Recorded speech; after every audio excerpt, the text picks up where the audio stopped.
So another topic that is like very sensitive, but it's not talked about as much, is casual relationships that exist in this nice age group that we're in.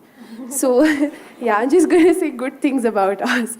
So people engage in physical relationships today, and what they lack is a lot of emotions. And we want to know if it's opinion, I mean your opinion on it, and whether people do it by choice. Is it healthy? Is it, what to make of it? Mm-hmm. Can I tell you a joke? Yes, please.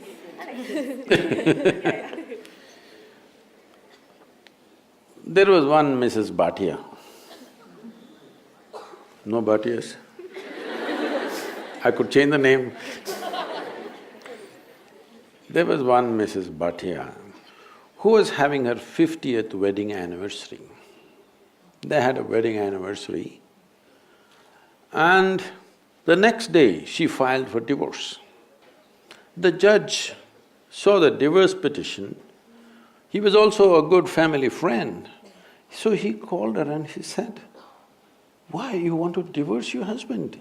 He's such a sweet little thing. Why do you want to divorce him?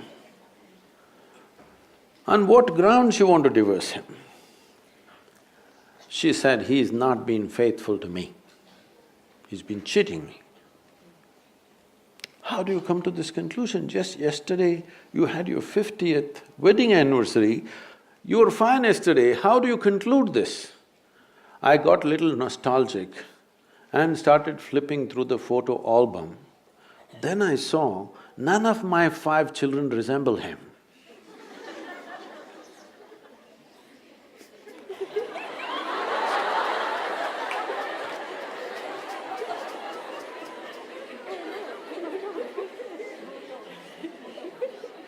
So,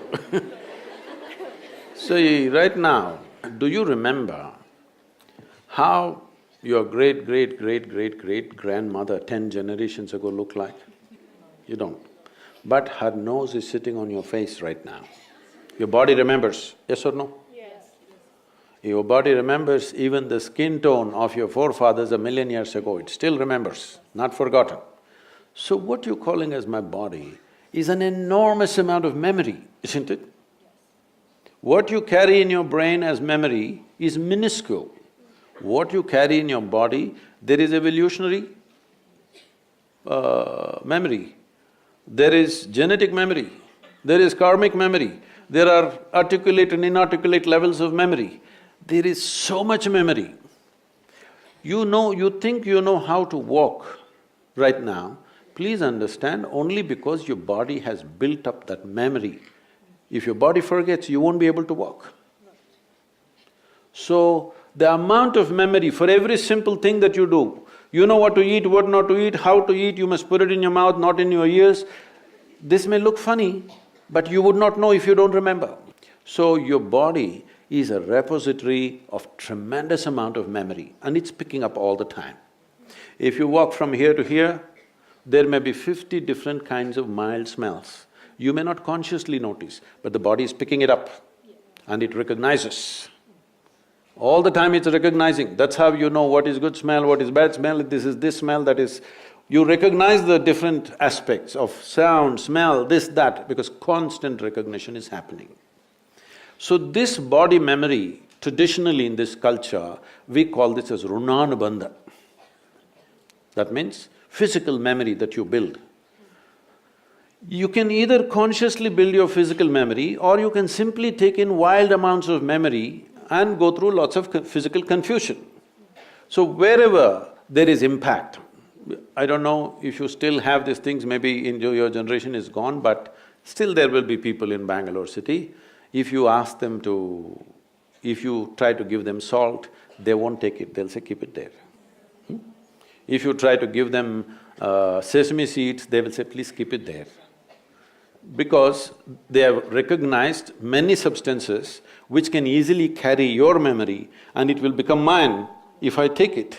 So I don't want to take in memory. This is the reason why generally in this culture, touching each other, shaking hands, these things are avoided. We touch our own two hands and do namaskaram because we don't want to go on picking up memory.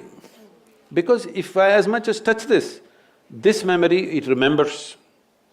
You try this with 4 of your friends, you touch their hands. Don't try to consciously remember, every day touch their hands, forget about it. Tomorrow, if that person comes and touches you, you know it's this hand, isn't it? So the body remembers, it's not the mind. The physical body remembers, this is called as runanubandha. When there is a sexual interaction or there is any kind of intimacy which involves thought, emotion and body, the amount of memory that is left in your system is very big. It is from this context they said you must keep this as simple as possible.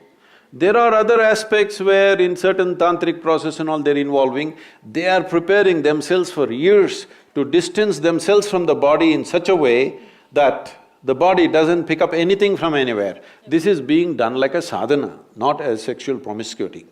So, the question is not of morality, the question is of what is it that you want to do with yourself in your life. If you want to be in such a way that in your life, your inner intelligence will be the most dominant thing in your life, not your physical body, then you must keep the body's memory as simple as possible. This is why simple types of food, people go into very simple kind of food, not complicated. Even now, I eat 1 meal a day and I eat only 1 item in the meal. I won't eat 10. I may eat all of those things another day, but today I'll eat only 1 item because it makes a huge… Just experiment and see, don't go by what I'm saying. Just experiment and see, especially when your examination time comes, eat simple food and see what a difference it makes for your intelligence, how it functions, how alert you are, everything. So, what is it that you're trying to build yourself to? Do you want to build yourself to be a sexual supernova? Or… No, I'm saying some people may have that intention, that's up to them. But what is it that you want to do with your life is something that you must decide. If you have decided that, it's very, very important that you don't unconsciously pick up enormous amount of memory because this will lead to… Later on you will see, it'll become very difficult to remain peaceful and joyful in your life, no matter what good things may be happening, simply because there is confusing memories in the system. When something else of similar nature comes, the body goes into a turmoil of confusion. It may not translate into your mind, just physically it will go on. So, it's a choice that one has to make. It's not a question of morality, it is a question of living sensibly.